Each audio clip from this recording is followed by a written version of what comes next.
In Africa. Choosing not to be. In Africa. Doing what it is. In Africa. This is Eating the African Way. My name is Nicholas. Have you ever wondered how some products reach to the market, to the store, or to your home? This is the video for you. I was so amazed how some products are made the traditional way, and today we are going to look at how ghee is made. Can you please introduce yourself to the viewers? Thank you so much. I'm Joan Obadia. Twawachira mnonga on channel Eating the African Way. Thank you so much. Keep watching to get more content. Joan Obadia, can you please take us through the steps you went through to make the ghee? Okay. First of all, we already have cows. We already have milk. Let us assume we have a calabash. That's a pot where we can make our ghee from. And before all that, we first wash the calabash, and these are the steps we can first take. First of all, we wake up early in the morning. We go into our cows. We collect the urine from the cow, the early morning urine from the cow. We bring it home. We boil it. Then later we get some herbs. I don't know how they call it in English, but they are herbs. No, you can mention them in language. In our language, in Unyankole, it's called estimu. That's the herb we use while washing it, like soap. Then later we have our other stick, our other tree. It is called omulama tree in Unyankole. Yeah, you will see what it does in nearby steps. Then after cooking our urine, we get our calabash, because we assume it has done some other work before. So we get our calabash, we get that cooked urine, we put it in, and we put our steam, that those herbs, we put our steam and shake, wash the calabash. Then later, you cool it for like 2-3 minutes for it to dry somehow. We get the other tree of ours, the mlama tree, we put it in the fire. Later we get that smoke into the calabash. That smoke helps the calabash to smell so nice, and our milk and our ghee, that smell of a ghee you smell, it's from that murama tree, that smell, that smoke. So that's it. That's the washing process. That's it. Thank you so much, Joan. You're welcome. Can you please take us to the next step? After we've washed our calabash, we go straight. We assume we've already milked our cows. And here, what I know, we don't get any milk from any cow or what. We get the milk from old cows, like cows which have produced for like 5-6 months, not the young ones, because the ghee won't be good as the other one. Yes. So we assume we've already milked our cows. We have milk. We get our milk. We sieve it very well. Remember, it's not cooked. It's natural, like unboiled milk. We sieve it. We put it into our calabash. We rest it for like overnight. Okay, I have Yes. a question for you. If I cannot access that milk straight from the cows, can I go to the shop and buy those packed milk or? No. No, it's impossible, because as I've told you, even though you have a cow which has just produced, no, you can't use that milk for ghee. You have to get that milk from a cow which has taken like 4 to 6 months, then you start the process. Yes, the other things there might be like preservatives which can prevent you from getting the real ghee. Yes. Yes.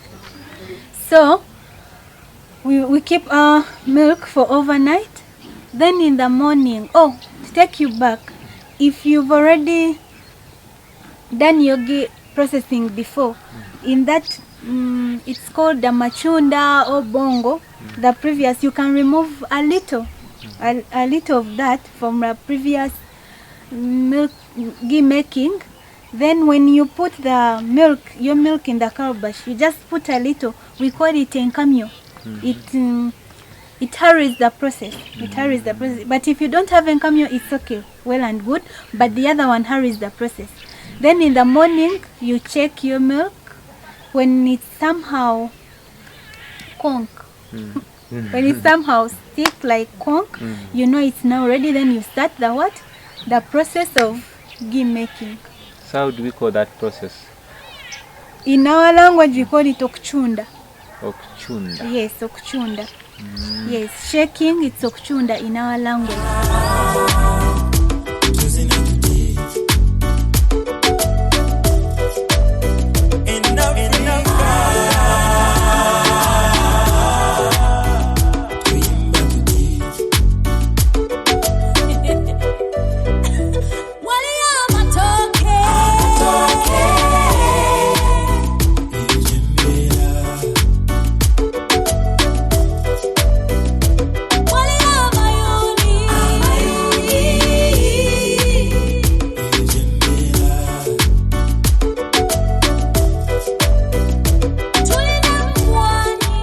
So how long does it take? If you have your energy, it can take from like 30 minutes. But if you're like me, you can take an hour. My dear, you can take an hour because shaking needs the strength, the energy in you. Yes, if you're used, those people who are used, they can do it within an hour or an hour. They can make like 4 to 5 kgs of ghee, and they use the big calabash. But it's unfortunate here in our video we use the small one. But there are those big calabashes. Someone sits down and she can't even put it on the thighs. It's too big, so big. Sorry, English is not our mother language, so you forgive us for that. So it's so big you can't shake it alone. You have to you sit it down and shake and chunda. But like this small one, actually there is even a small size on our calabash that you're going to see. Are there different types of ghee? Because we find on the market there are those with a nice scent and others don't even have a scent. Why is it like that? Yeah, you know our Uganda, let me call it Uganda because we are in Uganda, there are more fake products and fake people. Actually, I call it greedy thing. Someone gets natural ghee with a good scent, but because he or she wants money, he will start getting like banana, or other preservatives to put it in two small portions because he or she wants money. That's fake ghee. But the real ghee, like however much I'm here, someone within a kilometer away, when she cooks it or prepares it, I'll smell it. I will smell the ghee. So that ghee that can't smell or that as ghee, it's fake. That means they've added in something. Wow. After chunda or shaking our chile, or is it calabash? Yes. So what happens next? We shake. I already told you it's because according to your energy. Oh yeah. So when it forms, the ghee starts forming, of course, and it's yellow. The milk stays white. Like how you can see oil and water, they can't be together. You can see like oil maybe is on top and water is down. So that's how ghee forms inside there. You can know that ghee has already started doing what? Coming out, developing. Okay, so after ghee is formed, how do you get it out from the calabash? Oh, we can have a sieve. Yes, we can have a sieve, either in a tinted way or the normal sieve. But long time ago it was like this sponge, the shaggy sponge. Long time ago. Right now you can't trace it unless you've gone into the originality of it. But right now we can use a sieve, like a netted one. We pour the milk, that bongo, it's bongo or yogurt, will go down, the ghee will stay on our sieve. Then when our ghee is on the sieve, we shall collect it and put it on either on a plate or on any other thing. We pour water. When you pour water, it will remove the other milk things that have remained in the ghee. That's what they call washing ghee. Yes, you can wash ghee, by the way. You wash it. Yes, then you get your ghee. Then another thing what we didn't have at the moment was ensimbo. Ensimbo is like, it's also like a pot. It's also like a tray, but very small. You can cut it on top. It's where you can keep your ghee. Yes, but unfortunately we didn't have it, but I can show you the sample. Yes, yeah, you will see, you transfer your ghee from either a plate or a bowl where you washed it from and put it in what? In simbo. Wow. Yes, it's where we keep our ghee. Wow, thank you so much. You're welcome. Well, that was Eating the African Way. Thank you for keeping yourself on this channel. Please, if you're new here, please subscribe and keep this channel open as we learn, cook and eat the African way.